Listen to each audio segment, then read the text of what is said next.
नमस्कार मित्रांनो, लग्नानंतर होईलच प्रेम या मालिकेचा आपण आजचा एपिसोड पाहणार आहोत. आजचा एपिसोड एकदम ट्विस्टने भरलेला असणार आहे. तर कालच्या भागात आपल्याला पाहायला मिळालं की काव्या ही रम्यासारखी पार्थसाठी सिनेमन कॉपी बनवून आणते आणि पार्थला म्हणते ट्राय तर करा एकदा, आणि मनातल्या मनात बोलत असते की या बोक्याला कॉफी आवडेल ना. पार्थ 2-3 घोट कॉफी पितो आणि काव्याकडं पाहून म्हणतो, बरी बरी नाही, बकवास झाली आहे. कॉफी एकदम बकवास. तू दुधात पाणी टाकलंय की पाण्यात दूध? शी शी. आणि काय ते घाणेरडं सिनेमन. मग आता पुढचं आजच्या भागात पाहूया. पार्थने काव्याच्या सिनेमन कॉफीची अशी कॉम्प्लिमेंट केल्यावर काव्या रडायच्या आवाजात बोलते, मीच खराब केली असणार कॉफी. मग पार्थ तिला म्हणतो, अहो काव्या, मी तुमची मस्करी करत होतो.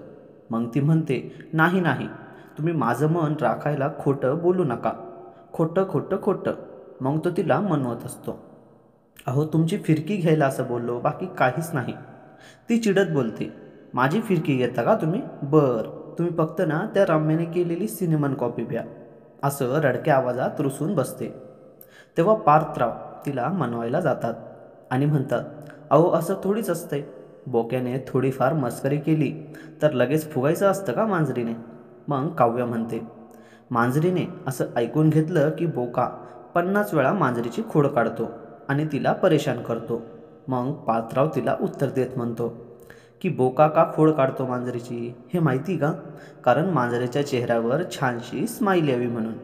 मग काव्या हसायला लागते आणि लाजत मग त्यानंतर पार्थराव प्रेमात येऊन काव्याला बोलतो की तुझ्यासाठी मी रिटर्न गिफ्ट काय देऊ? तुझ्या नावाचं टॅटू काढू का मी?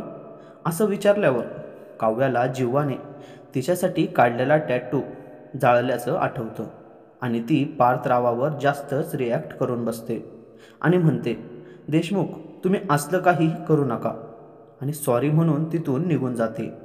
मग इथून खरा ट्विस्ट सुरू होतो प्रेक्षकांनो या भागातला. मग जिथे आनंद निवासचं ऑक्शन चालू असतं तिथलं सीन दाखवलंय आपल्याला इथे. तिथे ऑक्शनमध्ये आनंद निवासचा लिलाव करताना तो सांगत असतो तिथल्या लोकांना की पहा, इथे मोकळी हवा आहे, समुद्र आहे, समोर बागसुद्धा आहे. मुंबईमध्ये अशी जागा मिळणं जरा रेअरच आहे. तर सर्वांनी लवकर आता बोली सुरू करा. आणि इथे राहणाऱ्या लोकांनी इथे इतका जिवंतपणा पेरलाय की इथे आपोआप जीव रमतो. हे सर्व ऐकताना मात्र नंदिनीही रडत असते आणि रुसून बसलेली असते.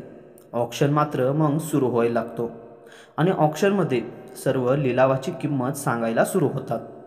पहिल्यांदा एक जण म्हणतो 80 लाख, मग त्याच्यानंतर दुसरा 90 लाख, मग एक जण तर डायरेक्ट 1 करोड.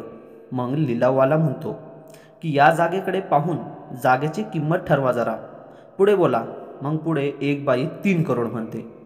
सगळेजण गप्प बसलेले असतात. त्यानंतर 5 करोड. 5 करोड म्हणल्यावर सगळ्यांचं तोंड गप्पच होतं. मग लिलाववाला म्हणतो 5 करोड 1, 5 करोड 2, आणि मग अचानक कोणीतरी 8 करोड असं बोलतं. नंदिनी मात्र नुसती रडतच असते, कारण आता तिचा आनंद निवास कोणाच्या तरी हातात जाणार होतं. आणि अचानक जीवाची रॉयल एंट्री होते आणि तो 10 करोड असं ओरडून आत येतो. सगळे एकदम गप्प झालेले असतात. मग भास्कर त्याला म्हणतो, तू इथे काय करतोयस? जिव्हा उत्तर देत बोलतो, मी इथे ऑक्शनमध्ये बोली लावायला आलोय, कारण इथे ऑक्शनच चालू आहे ना, मग मी का नाही बोली लावू शकत? बोला, आहे कोणी असं जो 10 करोडपेक्षा जास्त बोली लावेल? असं जिव्हा म्हणत असतो. आहे का कोणी जे या घरासाठी 10 करोडपेक्षा जास्त बोली लावायची? 10 करोड 1, बोलीवाला म्हणतो. परत 10 करोड 2 आणि 10 करोड 3, आणि हे घर जिव्हा यांच्या नावावर झालेलं आहे. हे ऐकताच नंदिनीच्या तोंडावर हसू उमलते, पण भास्कररावाचं तोंड एकदम उतरलेलं असतं, कारण त्याचा प्लॅन एकदम फ्लॉप झालेला असतो. मग जिव्हा ॲग्रीमेंटवर सही करायला येतो आणि भास्करला उत्तर देत त्याचा तोंड गप्प करत असतो आणि म्हणतो, आपली गुरुमी आपल्याकडेच ठेवायची, नाहीतर एका क्षणात माज उतरवेन, समजलं, जसा आज उतरवलाय. असं म्हणत सही करायला भास्करला पेन मागतो आणि 10 करोडचा चेक रुबाबात लिहून देतो.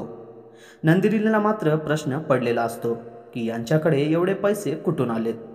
आणि जाता जाता भास्कर परत हसत हसत जीवाला बोलतो, तू 8 करोडची जागा 10 करोडला घेतली मूर्ख.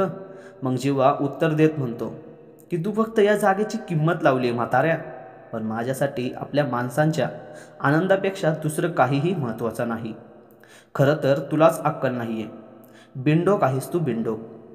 अरे 10 करोड काय, या जागेसाठी 20 करोड जरी बोली लावली असती ना तरीसुद्धा मी ही जागा विकत घेतली असती. एक वेळेस स्वतःला घाण ठेवायची वेळसुद्धा आली असती ना तरीसुद्धा ही मी जागा विकत घेतली असती. कारण ही वास्तू माझ्या बायकोचा श्वास आहे, श्वास. असं म्हणताच भास्कर त्याला परत उत्तर देतो आणि म्हणतो, कोण म्हणतं तुला आनंद निवास परत मिळवलाय तू? कारण लवकरच ही जागा सरकारच्या ताब्यात जाणार आहे आणि तिथे सरकारी हॉस्पिटल उभारण्यात येणार आहे. असं म्हणतात जीवा मग त्याच्या प्लॅनमध्ये सामील असलेले महाजनरावांना बोलावतात. तर भास्करचा चेहरा आता पाहायसारखा झालेला असतो आणि भास्कर बोबडी वळवत बोलतो, तुम्ही तुम्ही तर ते चंद्रकांत सरपोतदार ना? जीवा आणि महाजनराव मात्र हसून हसून भास्करची मजा घेत असतात. आणि जीवा बोलतो, हा माझा माणूस आहे भास्कर, माझा माणूस, कळलं? मग अखेर जिंकला का नाही राजा? असं बोलत जीवा नंदिनीच्या हातात आनंद निवासची चावी देतो आणि ते घरी जायला निघतात. इकडे मात्र काव्या टॅटूच्या प्रसंगामुळे पूर्णपणे गडबडलेली असते. तिच्या मात्र डोक्यात नुसतं जीवाचं आणि त्याचं तेच चालू असतं आणि गॅस मात्र चालू ठेवून ती कुठे निघून जाते कोणास ठाऊक. आता या पुढचा ट्विस्ट आपल्याला पुढच्या भागात पाहायला मिळणार आहे. तर आजचा भाग इतकाच होता मित्रांनो. तुम्हाला कसा वाटला आजचा भाग कमेंट करून नक्कीच कळवा. आणि हो, हा भाग तुम्हाला आवडला असेल तर व्हिडिओला लाईक आणि चॅनलला सबस्क्राईब करायला विसरू नका. पुढचा भाग मी लवकरच उद्या घेऊन येईल. बाय बाय मंडळी.